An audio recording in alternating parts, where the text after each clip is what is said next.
Hello and नमस्कार friend. कम समय मध्य आपण केमिति गरमा गरम रेसिपी तैयारी करी खाई परिबे देखंतु।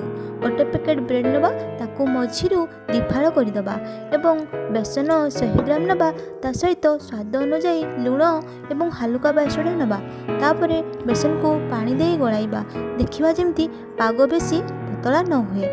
तापरे गैस ऑन करी कढ़ाई बसाइबा एवं सेथिरे सनफ्लावर ऑयल दबा।